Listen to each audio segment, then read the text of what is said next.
Subscribe to our YouTube channel and press the bell icon to get the latest updates. You are watching and following all these stories about the S-400 missile delivery to Indian Air Force. Remember, this will be used by Indian Air Force and not divided between Air Force, Army, Navy as often seems to be the pattern in India. This will be purely for long-range air defense. Now, S-400 or what the Russians call Triumph, what the Americans, the NATO calls Growler. NATO gives a code name beginning with the letter G for Russian origin or Soviet origin surface to air missiles. So this is called Growler. Now this has also caused a lot of commotion because this comes under the kind of deals or kind of purchases or acquisitions from Russia that are covered under America's sanctions law. That's called CATSA. It's got nothing to do with cats. It just gives the cats a bad name. It's a bad law because it is not a UN sanctions law. It's an American sanctions law. And frankly, one country against which they've used it as yet is actually their own ally, their own NATO ally, that is Turkey. Nevertheless, there's been this threat. Even Lloyd Austin, the new US Secretary of Defense, when he had come to India, he had cautioned India to say that, look, don't do anything that will invoke CATSA, and also that we don't want our allies to be buying high-tech systems, complex systems or advanced systems from Russia because that will cause problems for when we go out to buy American equipment. And this has already led to some commotion. But at the same time, there is a lot of support for India in the US Congress, in the US administration, who want to balance these concerns about Russia with also the needs of an ally like India. Now, what we need to understand is, what is Triumph? What is S-400? And why is it so important that India has risked American sanctions to go ahead with this purchase? Also, it's not cheap. It's $5.2 billion worth for now, and we don't know as improvements come in, as more missiles come in, because this is the price being paid for a certain number of batteries, for a certain number of battalions, for a certain number of launchers, for a certain number of tubes, and I'll explain to you how to calculate that, and an unspecified number of missiles, because one tube can fire any number of missiles, and missiles are of at least 4 different types, which India might be considering, but it could be 5 different types also. So we'll tell you about that. So it's a very expensive purchase, very, very important for India, for India's not just tactical defense, but also strategic defense. Not always, but also capable of stopping ballistic missiles coming in from the top. To that extent, this is comparable with the American THAAD system, THAAD. You will see the extended form on my screen. I'm not repeating it, but this is much superior to THAAD. In fact, it was said at one time, there were rumors that the Americans said that if you cancel this deal with the Russians, we will give you the THAAD system. But this was seen to be better. Also, India likes an assortment of systems, so it doesn't become dependent on one source, because in the past, India's experience is that it's been much too dependent on the Russians. So now you don't want to err on the other side.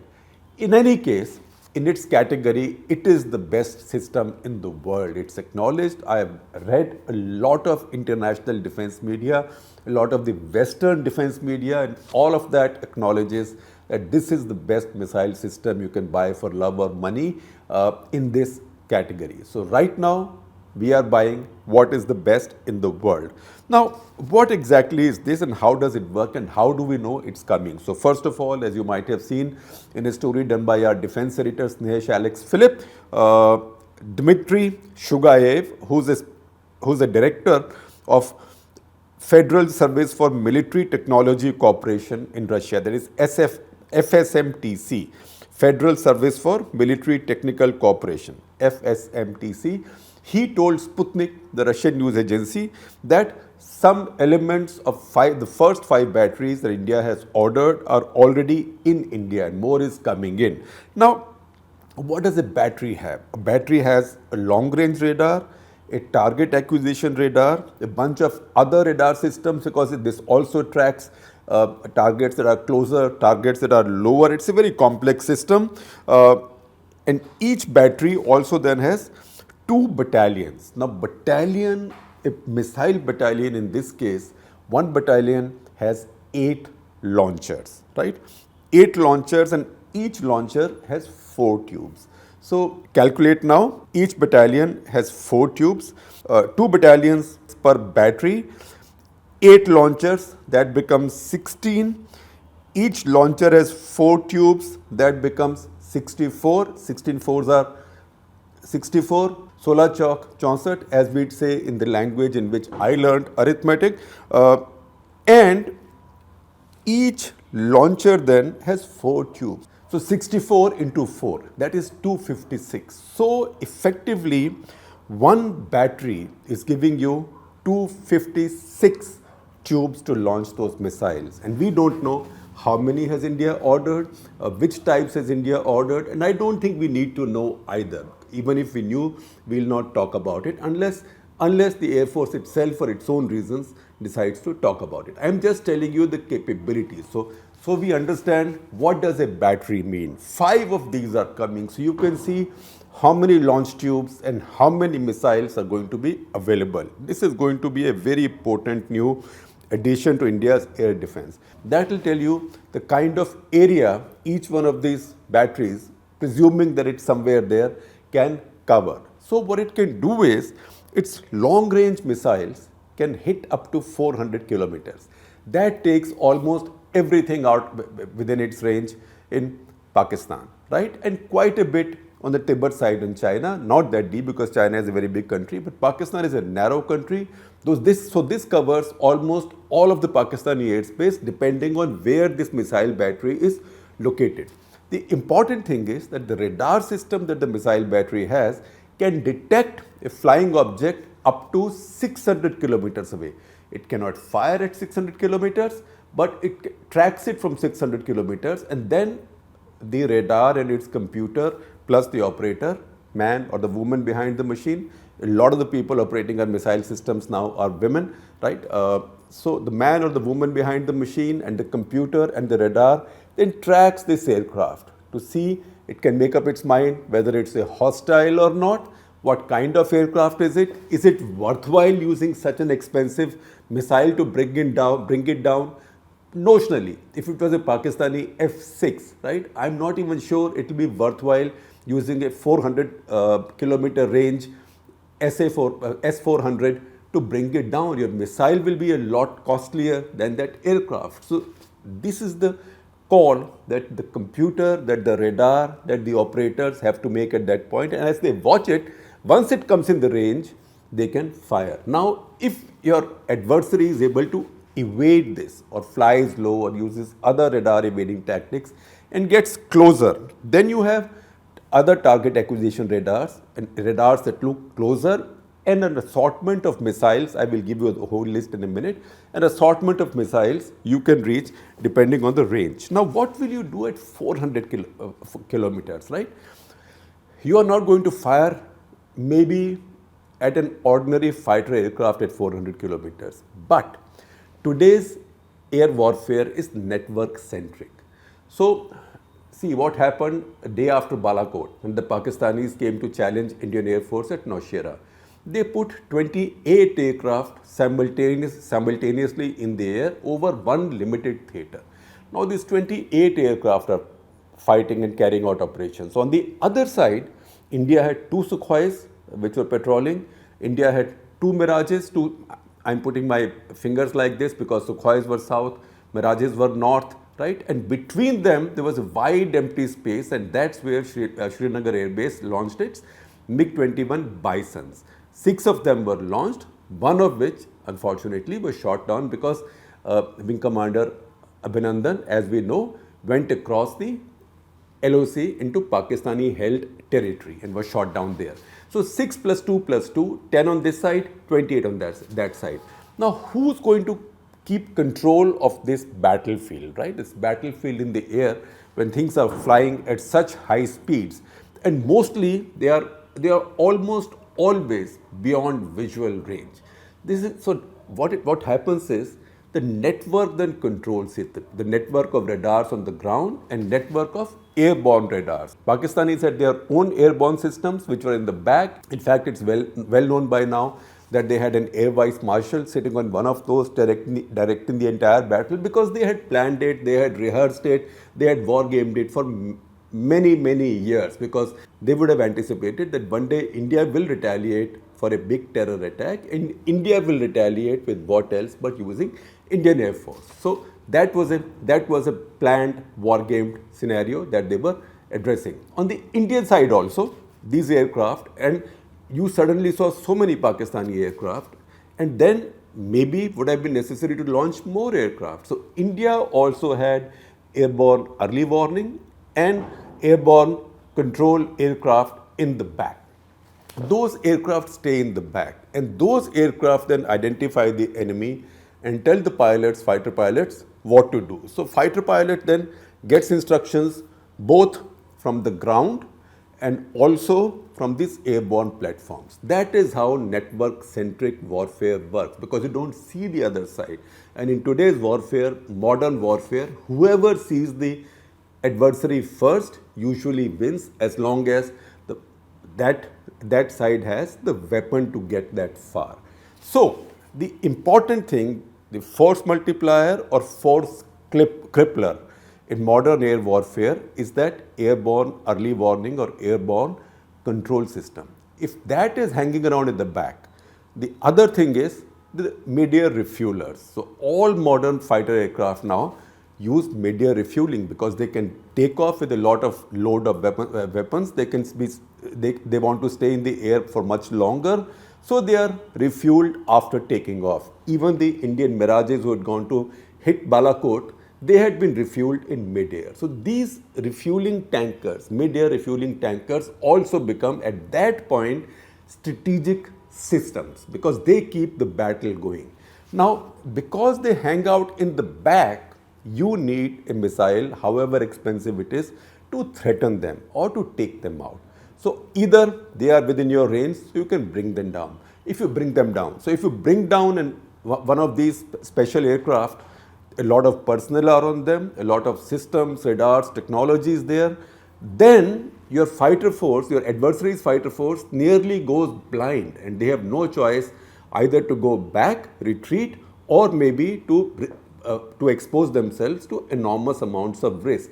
Similarly, if the tankers go, then they get into trouble, their range goes down, their time of operations comes down, and morale goes down. Now, even if the enemy evades it, if the enemy is conscious that you have missiles of this range, then the enemy has no choice but to hang back that far. When they hang back that far, it degrades the ability and range of their fighting forces. That's how this turns the balance of battle. That is the logic of a 400-kilometer missile in your armory. Now, where will these be put? Once again, we don't know, and we are not supposed to know. But what we know is that these are mobile, in the sense that each system comes parked on a multi-axle, multi-wheel, 8x8 Ural vehicle. That is a Russian vehicle, and that can move quite fast for its size and what it carries, and it can move on uneven ground also. So what it can do is, because it can move, you remember that line, shoot and scoot, that was used for the Bofors gun. When it shoots and scoots, it does two things. One, it can keep changing the missile engagement zone. So it can keep the adversary on the edge, because the adversary can't easily guess in what range you can fire now, because you have a mobile platform, it can change the range. Second, because your adversary would also want to hit this installation with its own missiles, particularly surface to surface missiles, this mobility gives you some protection. Now, if you're a defense nerd, you will know many things about it. For example, this radar can engage or track 100 targets at the same time. It can engage 80 targets at the same time. It also has the computers which decide which missile to use for which target, depending on who's, where, and what will be needed. Now, how is India dealing with America? So, India's argument is that the agreement to buy this system from the Russians came in 2016 at the BRICS summit in Goa, because Vladimir Putin and Narendra Modi talked on the sidelines of that summit, and there India said they want to buy this system. The American law, CATSA, came into being only in 2017, so it can't apply retrospectively. Also, that India has strategic autonomy. At that point, India had nothing else available, and this was easily available. In India and Russia have a relationship of mutual trust. Now, as you look at this, you have to also understand how Russian or how Soviet India's surface-to-air missile system is. If you look at the Indian Army, for example, everything the Indian Army has almost is of Soviet origin. I am deliberately saying Soviet because a lot of it goes back to Soviet times. It is that old. Now, what does this system has? Once again, I will not go into technical details because, first of all, I will then be rattoing and typoing and repeating to you. And if you are a nerd, you know better already. If you are not a nerd, then I don't think these are of such relevance to you. But just the basics, the radar system, it has the basic radar system, is called 92N6E. I think the Russians do these things just to troll the Americans, because that is the reason NATO then has to find sort of code names for it, which are simpler for Americans to understand and the rest of the world also. So radar system 92N6E, NATO calls it gravestone. Good idea, right? You get into a mess with it, you go straight down into your grave. This has been designed, the radar system and the entire missile system, by the Almaz Central Bureau for Marine Engineering, and the Russian forces first commissioned this in 2007. Now, that means it's been already operational for almost 15 years. So in that case, you see what happens is when a system is very new, it takes time settling down. But this now has been tried and tested and improved over time. Then it has a bunch of missiles. I told you it has an assortment of missiles, like a buffet of missiles that the radar and the computer and the operators can choose from. So the most important 400 kilometer range, that's called 40N6E. Once again, why do Russians keep these names? I don't know. Don't ask me, ask the Russians. 400 kilometers. Then there is a 250 kilometers missile, that is 48N6DM. Then a 200 kilometer missile. Now I don't know how much is the difference between 250 and 200. That is 48N6E2. That's the reason I said technically they are 5, but effectively they are 4. So I will count these two as 1. I don't see an Air Force buying both of these.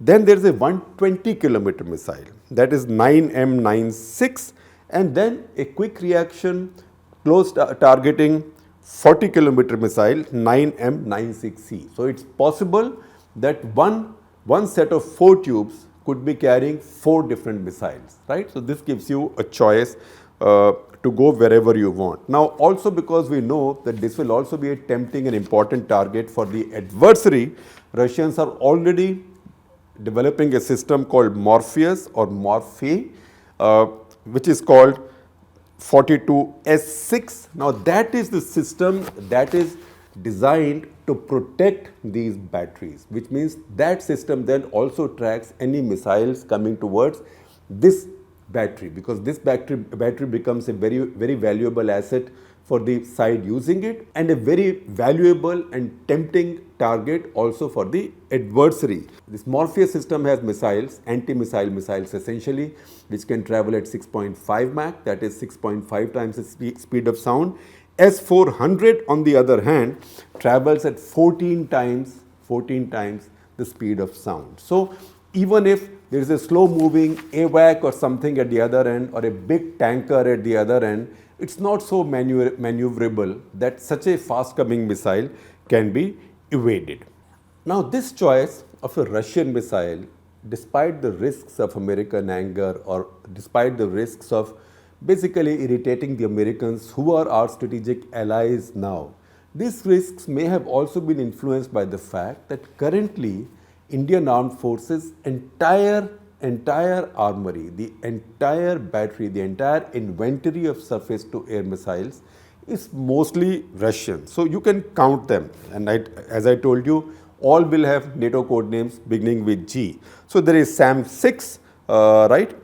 SAM 6, it's also called Cub. That is for short range, it's called gainful, NATO. SAM 8, Gecko, it's point defense, right? There's a helicopter coming right into the battlefield, you can target that. SAM 8, Gecko. SAM 9, SA9, that's called Gaskin, right? SAM 16, SA16, that is Gimlet or Gimlet. All these are with the army. Indian Air Force also has the SAM 3 Pechoras, which are also called by NATO Goa, and now some Israeli missiles in the Spider range. Unfortunately, this was the missile system that was involved in that friendly fire incident, tragic incident at Srinagar Air Base on the day of the air battle. Now, before I let you go, I will also tell you about another development, and I am not giving anything away. I am using an article from the highly prestigious International Institute for Strategic Studies in London, written by its expert Doug Barry. I am sharing the article with you. You can see the screenshot of the headline on my screen. This says that India is now working with the Russians to modify the BrahMos missile, which has a long range and supersonic, to be launched from a Sukhoi 30, an improved Sukhoi 30, for what? For an air-to-air role. Now, Sukhoi will not launch a missile of that size and sort of limited maneuverability to fight with an F-16 at the other end. This can only be targeted at a slower moving mid-air refueler or an AVAC system, and that is what this article says, that those are very juicy targets. Of course, the article goes on to say that between China and Pakistan, there are no more than 100 such targets. So is it worthwhile for India to be investing that much money to develop this? And the fact is, on those 100 targets would depend the outcome of the next battle in the air, whenever it's fought or if it's fought. The fact is, when you have a deterrent like S-400, it actually deters the other side from getting into a mess with you.